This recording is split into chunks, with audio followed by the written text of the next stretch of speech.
You will need Desmos for the first problem that we're going to do today. We're solving systems of equations. That way we can find where the break-even point is, the equilibrium point.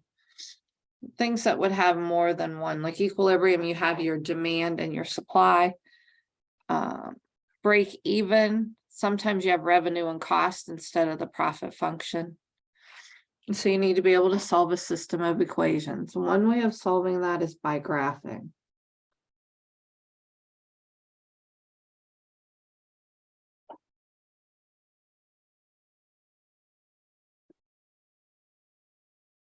Graph both lines and find the point where they intersect.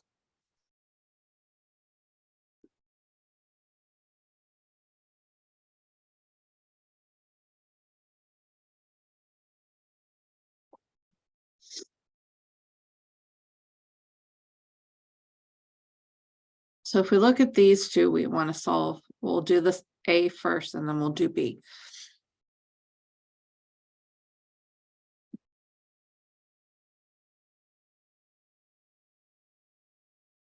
Just, we're going to do this one.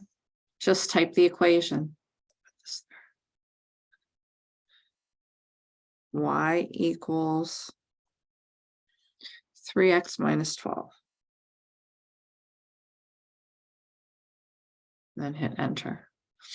And then type the one below it, y equals 4x plus 2.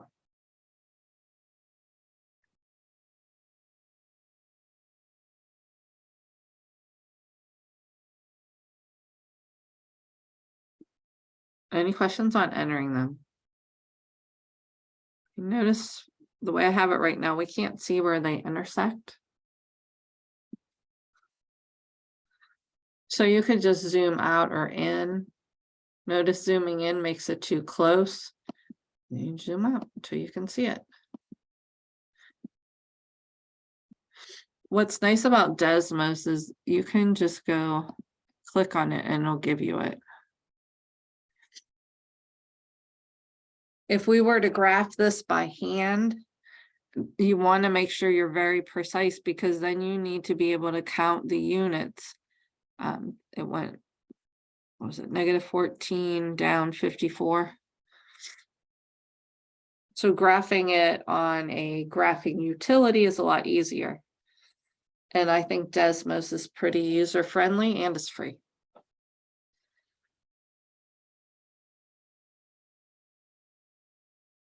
Any questions on the first one?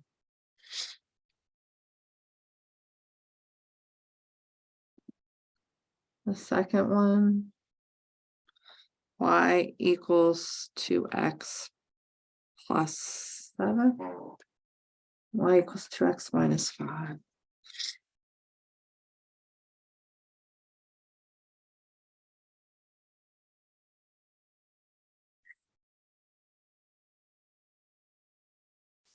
Notice these two lines do not intersect.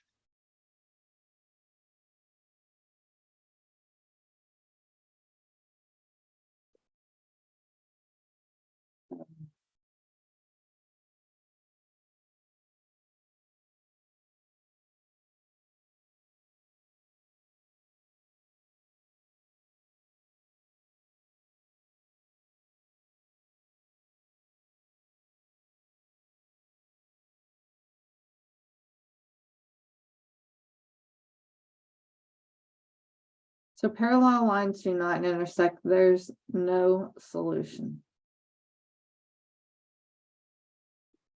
Oops, I'm writing and I'm not showing it. So because they're parallel lines, they never intersect. There's no solution. Another way you can tell that is notice the slopes are the same. If two lines have the same slope, but not the same y-intercept, then they are parallel lines and they will never intersect.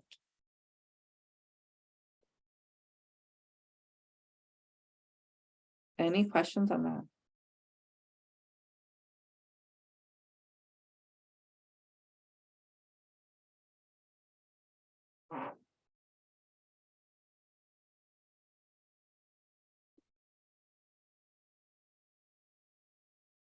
Another way of solving by substitution.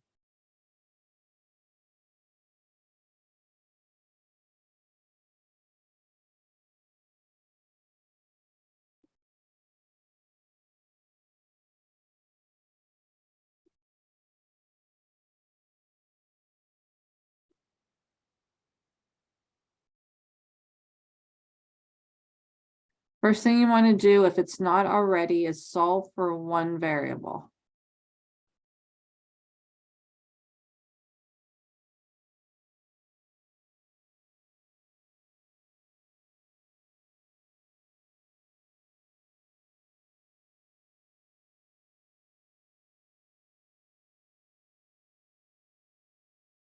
Then you want to substitute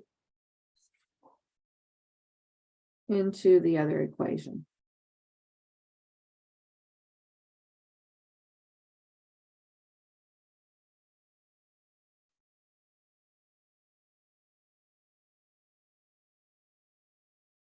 So the first one, it was x equals 5y plus 12. And 2x plus 4y equals 8. Now, if we want to solve this by substitution, notice the first equation is already solved for a variable. When things like that happen, then you should think, oh, I should just substitute because it's already solved for a variable. What you want to do, it's solved for x, so in place of x, we're going to put all of this.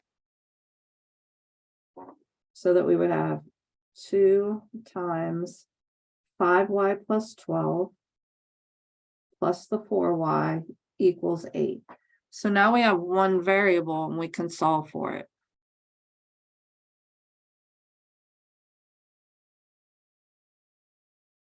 So we substituted into the other equation. I should have left some room.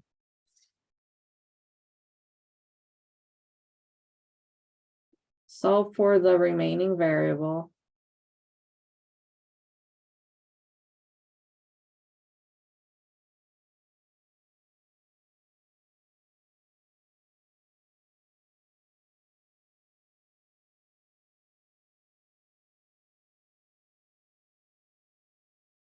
And then plug it into the original equation to find the other variable.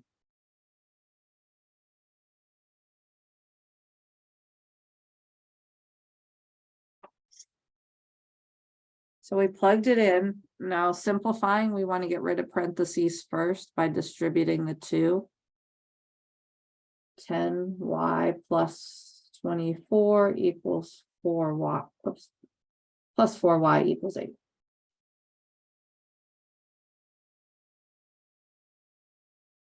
Combine like terms, 10 and 4 is 14y.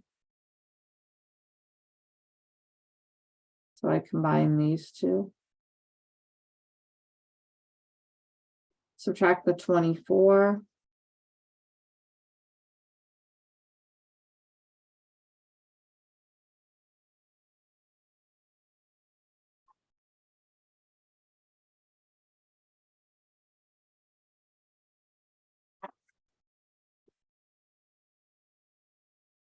I thought it came out nice.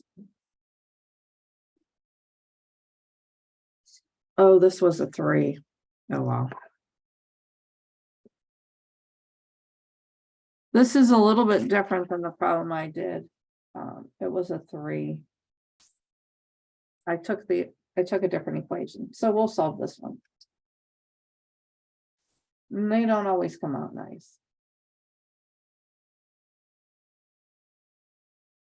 And this, we can simplify by 2. Yeah.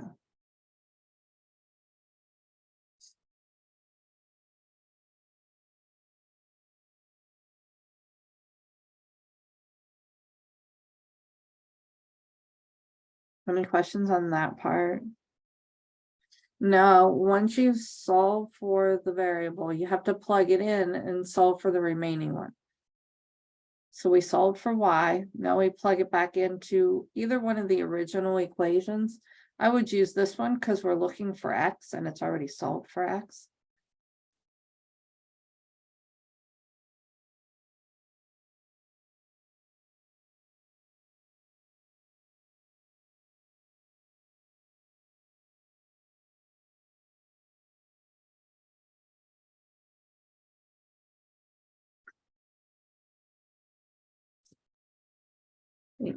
Negative 40 over 7 plus, if you want to make a common denominator, you could by multiplying this by 7 over 7.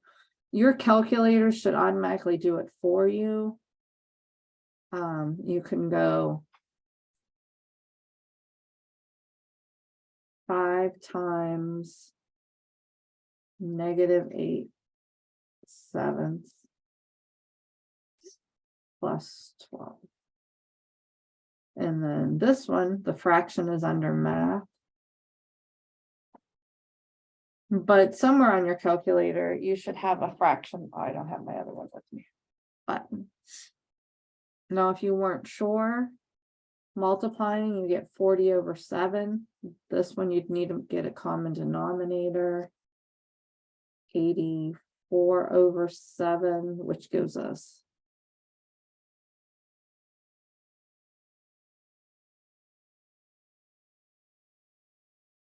most of them on my math lab, they would want the fraction unless the decimal doesn't repeat. And this one does repeat. I mean, it doesn't terminate.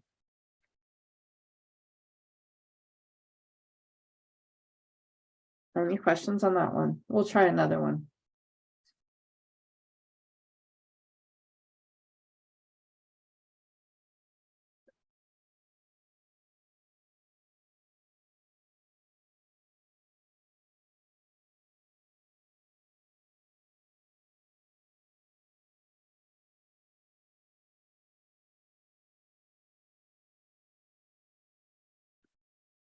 Now, if we were on my math lab, you can solve it whichever way you want because I have no control of it.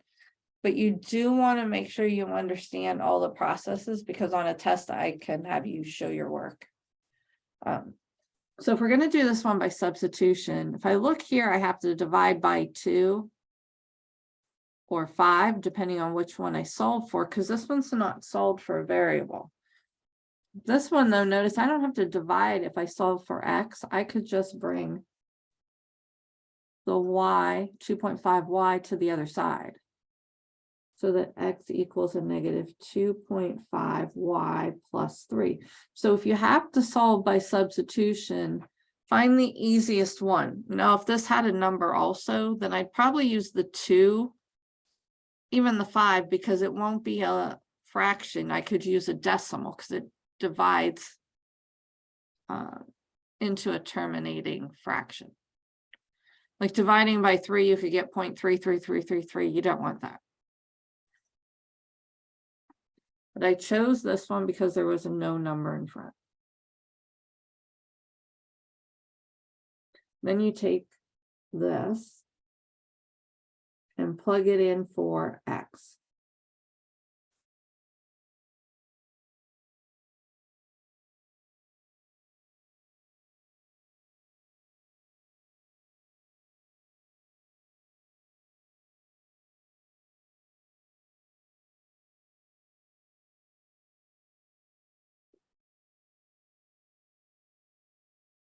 Any questions on the substitution? And then distribute.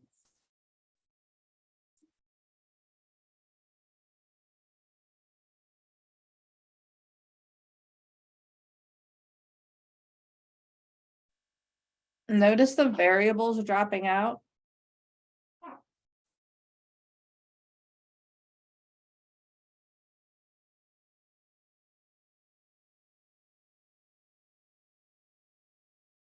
If it's a true statement, then there's infinitely many solutions.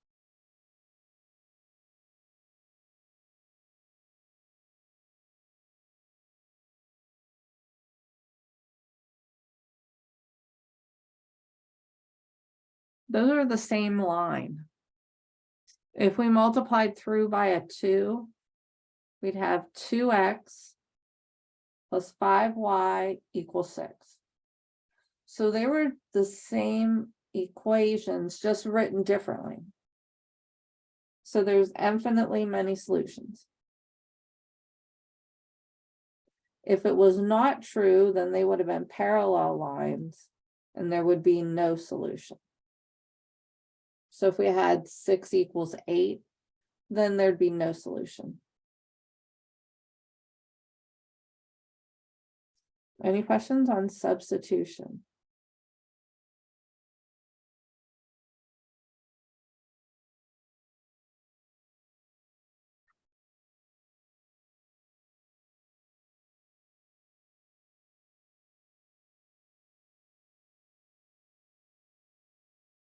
The last one, elimination.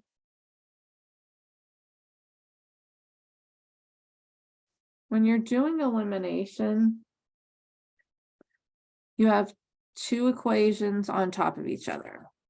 So if we look at like this. Now you want to be able to add down and have one of the variables drop out. So the first thing you need to do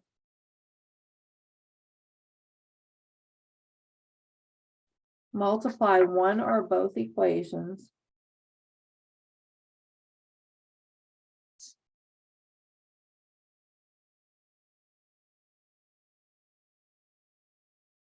so when you add down,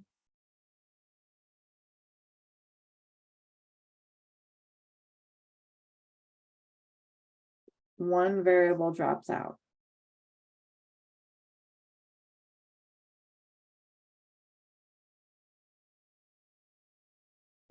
So they need to be the same value, but the opposite sign. I don't know why I put a 1 there. It's only 1 second.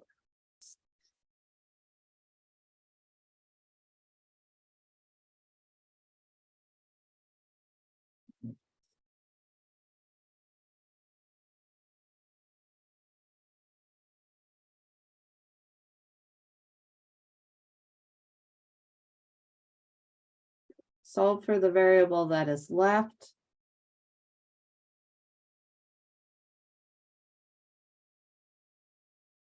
Plug back in. You should use your original.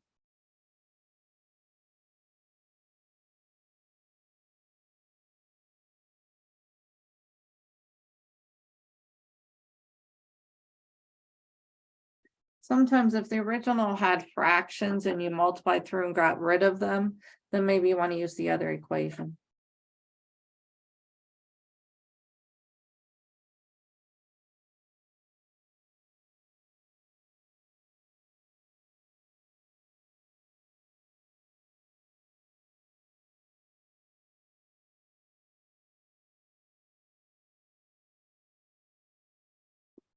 So notice when we look at these, if we add down, neither one's dropping out. So then I'm going to looking at the x's. If this was a negative 2x, this would drop out. When you're trying to decide which one to drop out, this is a 1. Both of these, if I was thinking of them as a denominator, I can make them both a 2. A 3 and a 4, the smallest value they both go into is 12. So I'd have to make them both a 12, which means I'm making my numbers a lot larger. Choose the smaller of the 2. So I can make both of these a 2. This one already is. This one, if I multiply the whole equation by 2, I'll have a 2. But I want to have opposite signs. So I'm going to multiply by -2. That way, -2x plus 2x cancels. So you want to make it so that one of the variables will drop out. Any questions on that?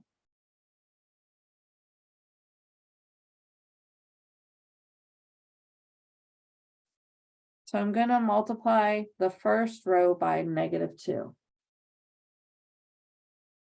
And you have to distribute it to every term. we have a negative 2x, a minus 6y equal to a negative 10. This one, the bottom one, I'm not going to change. Notice now if I add down, my x's drop out.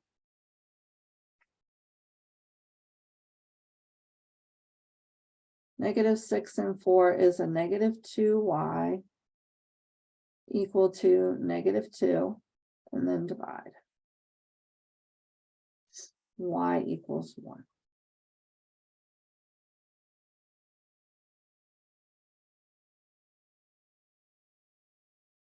Then you can plug that into either equation. I'm going to use the top one simply because the numbers are smaller.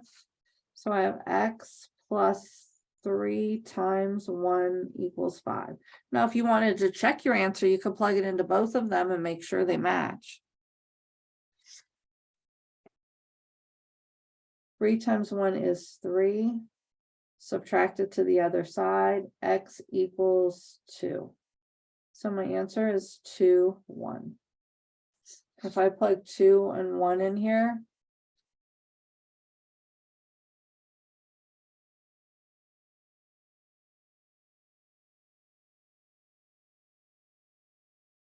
two times 2 is 4, plus 4, which is 8. So you can always check your answer by plugging it into the other equation. That's true for all of them.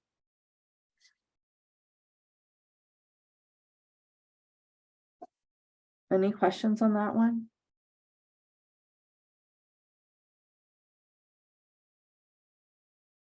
Try one more.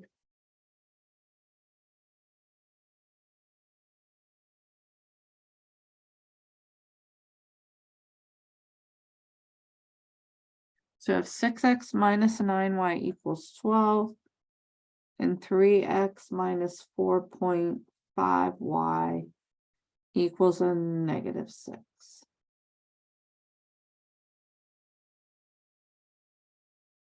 So we want to get something to drop out. This one we have a decimal. So I'd probably look at this one. What can we multiply this x by so when we add down, the x's drop out? Anyone?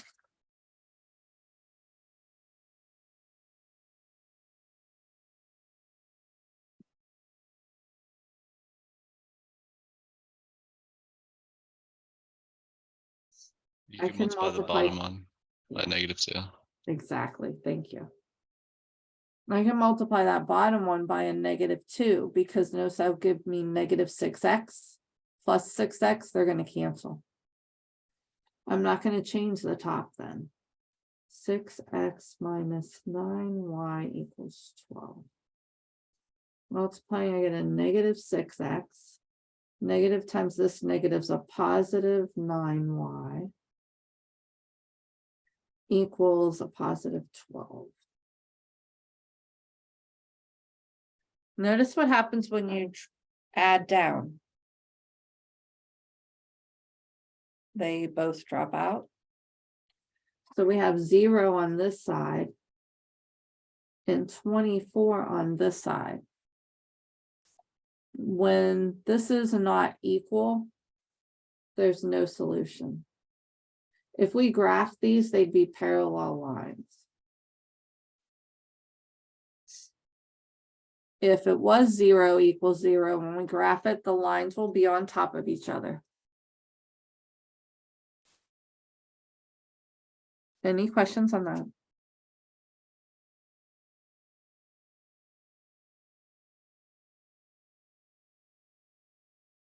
Any questions on solving the equations?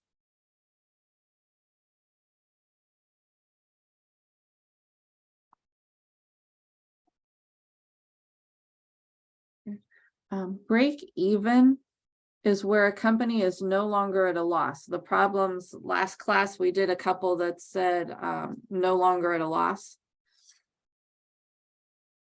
This is where they start making money. Oops. So after that value, you will no longer be at a loss. You will be making money. There's two ways to find it. One is to set revenue and cost equal. Another one, which we did last class, was to set the profit equal to 0, because if your profit is 0, you're no longer losing money, and it's where you're going to start making money. On the test, I'll ask why the break-even value is important, and it's important because you are no longer at a loss, and this is where you start making money. Okay, so if we look at the first one.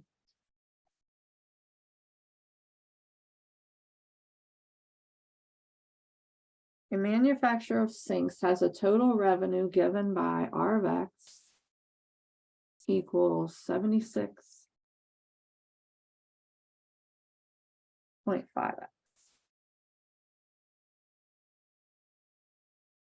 And C of X equals 2970 plus 2, 27X. So we have a revenue and a cost.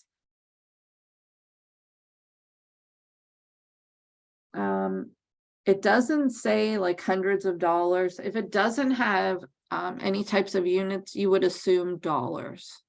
And then it says find the number of units that will give the break-even quantity. So X is just a number of units. Or a number of sinks. To find break-even, we don't have profit, so we set revenue equal to cost.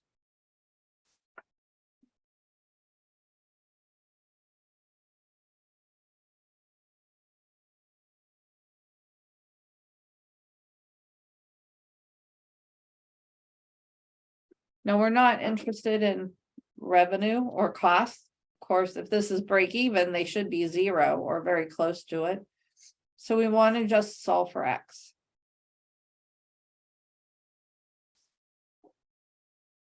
Subtract the 27X to the other side.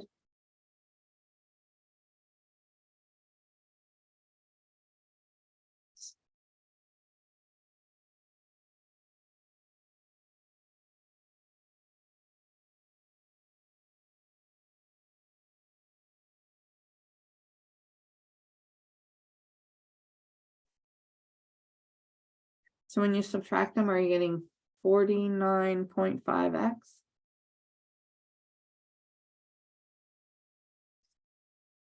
And then divide by the 49.5 because we want to get X by itself.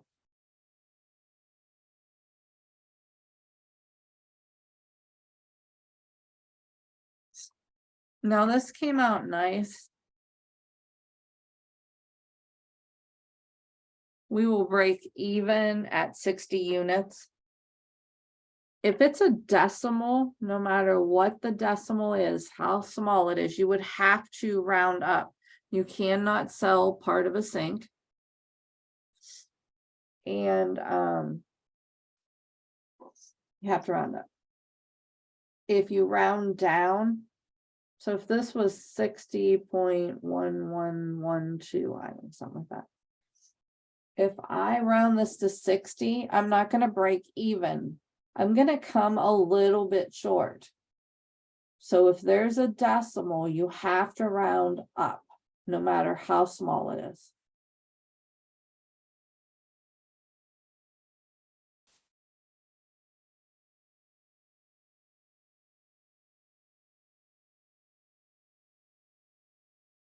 I think in the first couple chapters, they have it coming out nice and even, but after that, it won't. So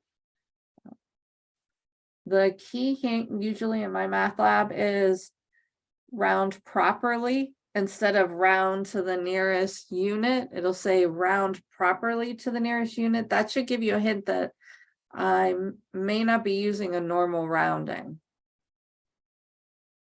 So if you do not round up, you will not break even. You're going to come a little short.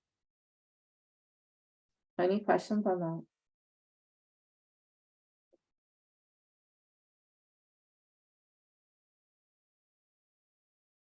There'll definitely be a break even on the test, the in class. A certain product has a supply and a demand given by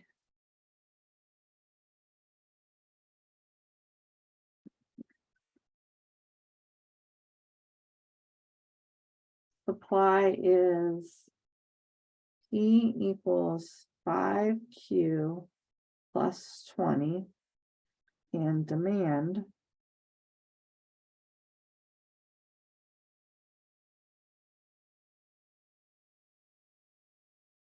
if the price P is $60, how many units Q are supplied and how many are demanded? So it's asking if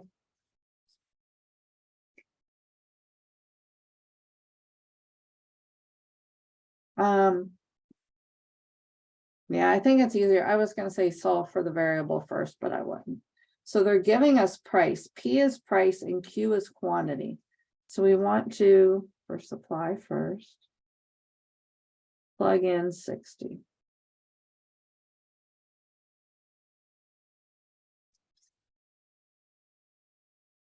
So they just want to see the supply when you plug it in, what your quantity would be.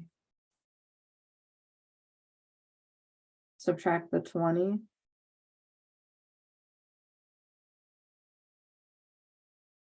Divide by 5.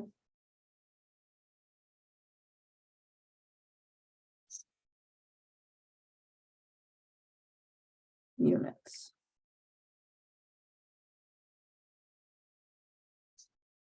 So at a price of $60, you'll sell 8 units per supply. The demand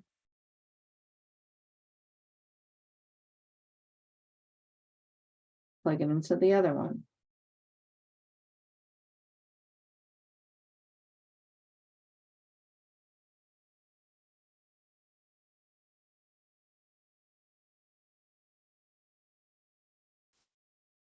So if we use the demand equation, subtract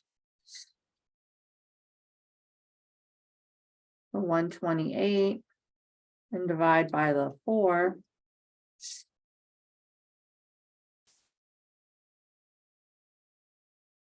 $17 units. So at a price of $60, we're gonna people are gonna demand 17 units, but we're only gonna supply 8.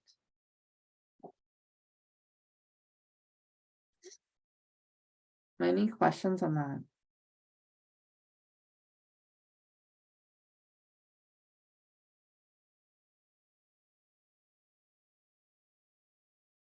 What price gives market equilibrium and how many units are demanded and supplied at this price? Well, market equilibrium is when demand and supply are equal. So we need to solve them, set them equal to each other. Couple ways we can do that. We can graph, we could use substitution, or we can use elimination. Well, I know you know how to graph. So I would either use substitution or elimination. Substitution is nice in this one because it's solved for a variable. So then you just take this one and plug it in. You're just setting the two equal to each other because they're both solved for P. 5Q plus 20 equals 128 minus 4Q. And then you just solve for Q.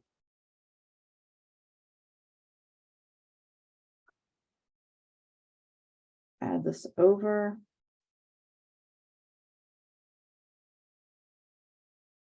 On a test, show as many steps as you can. So if you make a careless mistake, I can find it.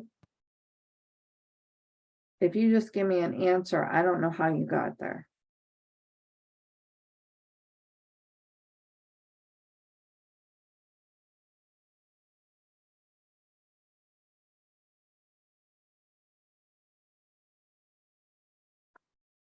Well,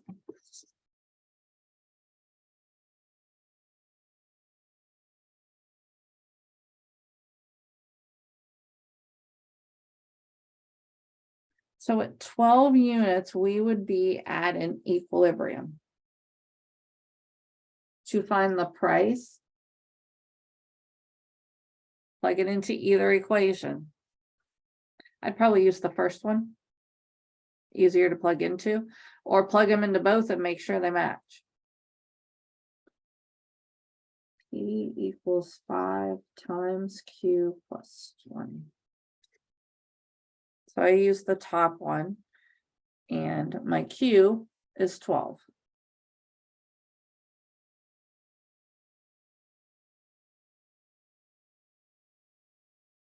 So the equilibrium price is 80 when 12 units are produced and sold.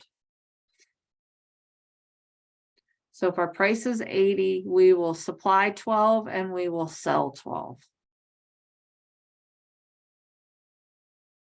Any questions on that?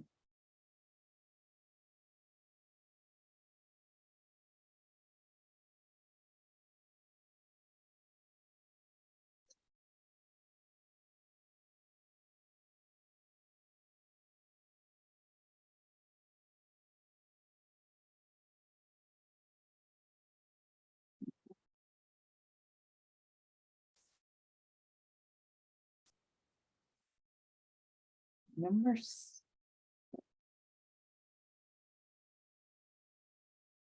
A concert promoter needs to make $8,400 from the sale of 2,400 tickets for 84,000.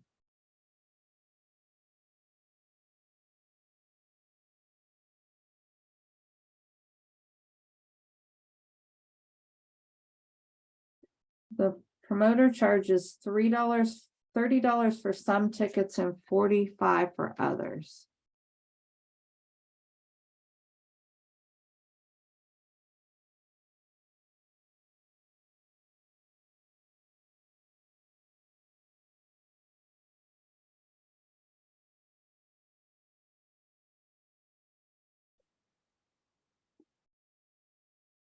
So I'm going to give variables to my tickets. I'm going to let X be the number at $30 and Y be the number at $45.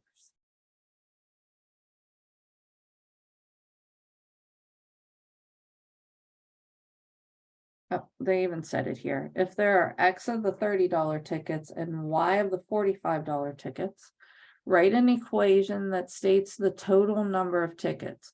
So this is helping you find the equations.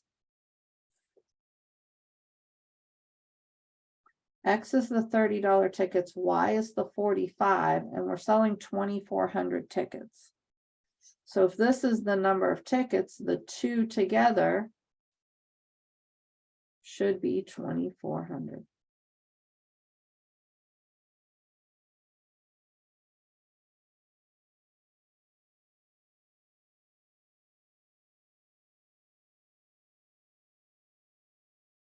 Usually just say, write the two equations, but this one's breaking it up for us.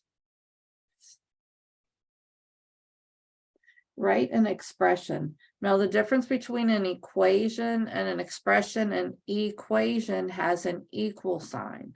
Expression does not. So X is an expression, Y is an expression.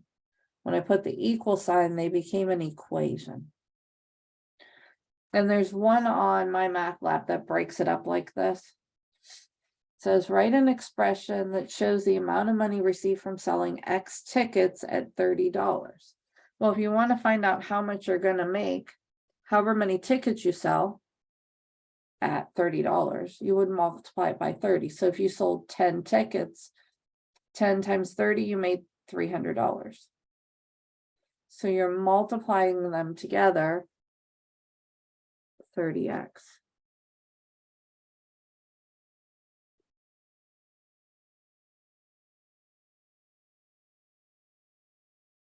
Write an expression that shows the amount of money received from selling Y tickets at $45.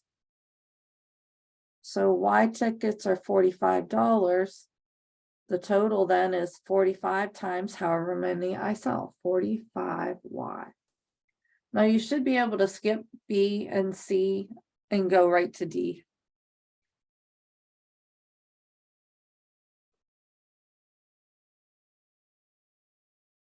Write an equation that states the total amount received from the sale is means equals 84,000. So these two together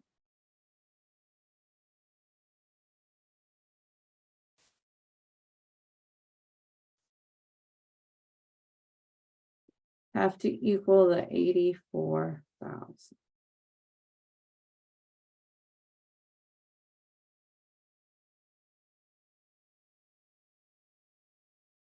Any questions on that part?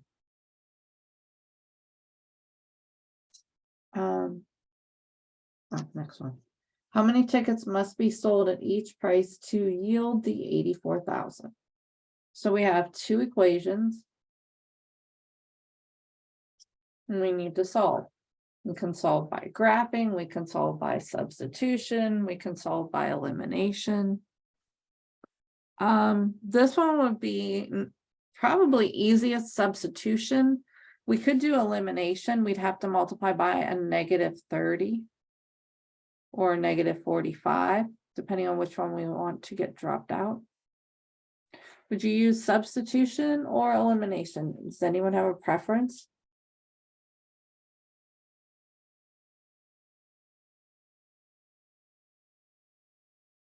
No? Okay, I'm gonna use elimination. I'm gonna multiply this by a -30 so that my x's drop out. So -30 times x is a -30x. -30 times y is a -30y equal to positive and negative 24 times 3, 72 and 3 zeros.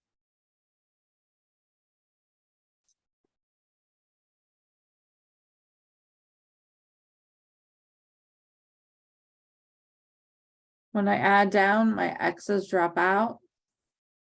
15y equals 12,000.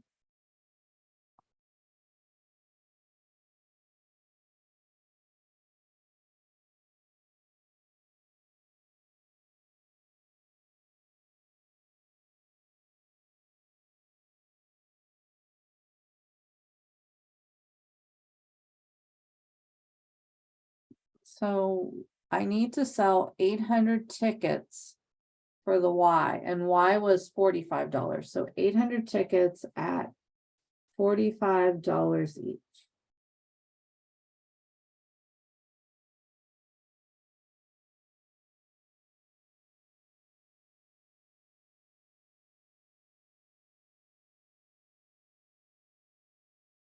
Now, if you use substitution, you're going to get the same answer. We need to find x.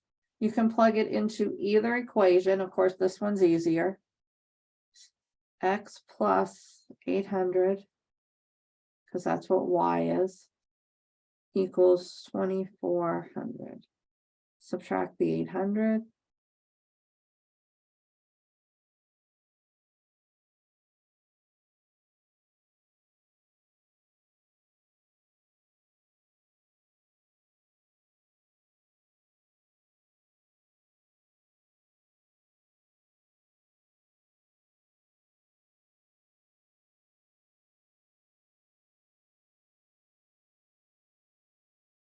Our 800s drop out, 1,600 tickets at $30 each.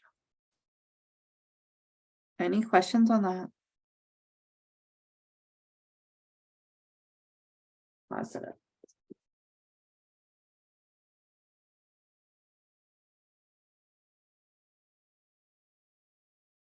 Okay, one last one. This one is on the test. I usually have it on the in-person one. I think I moved it last semester because so many students were missing it, but it's still on there because I think it's important. And I'm sure we'll do one next week. Someone will have a question. But a woman invests, and it's similar setup to what we did up here. A woman invests $52,000 in two different mutual funds, one at 10% and another at 14%. if her average annual return on the two funds is 57.20, how much did she invest in each? So we're looking for how much she's putting in each.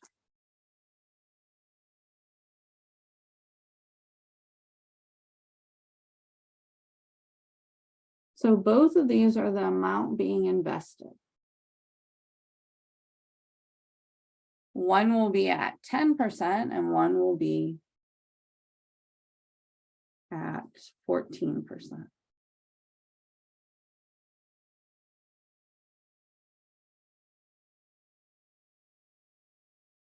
So X and Y is the amount of money she's putting into the two accounts to start with. And she's investing $52,000. So that is what she's putting into the two accounts. That means that X plus Y has to equal the 52,000.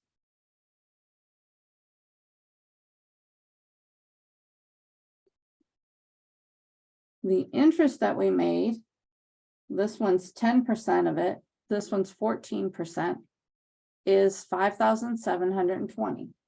Now, when you're doing your interest, remember this has to be written as a decimal.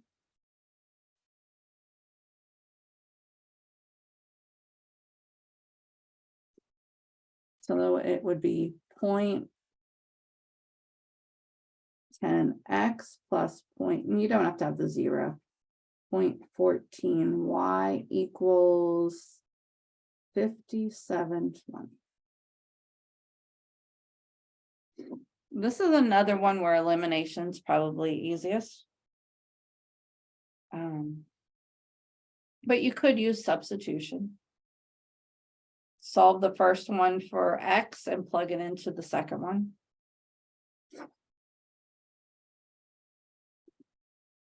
I'm going to use elimination again. And I'm just going to put it below. I'm going to multiply everything so that the X falls out. This is a positive 0.10. If I multiply by a negative 0.10, then the X's will drop. Just remember to multiply everything. So we'll have negative 0.10x minus 0.10y equals a negative 5200.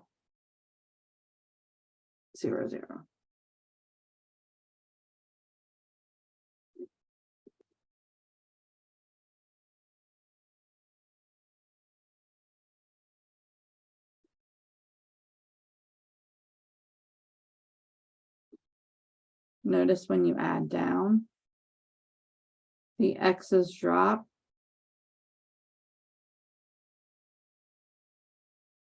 Um, 0.04y equals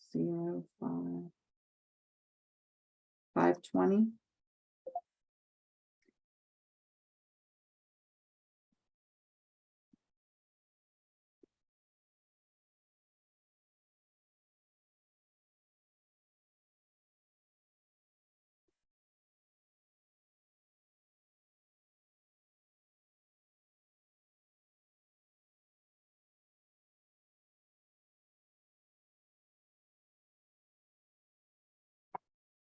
So for Y, we got 13,000. Always label your variables so then you can go back. You don't have to remember which one was which. Y was 14%. So 13,000 at 14%. To find the other one, plug it into either one. I'd use this equation.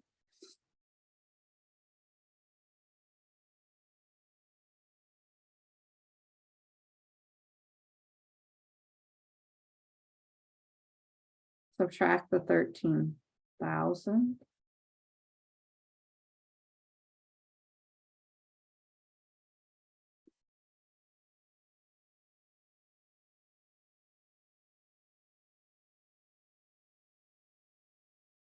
And get 39,000. X is the amount at 10%.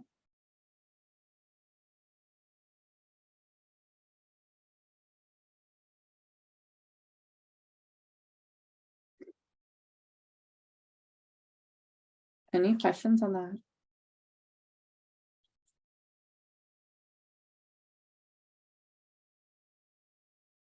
So try the one similar to this in my math lab. You can even do it more than once.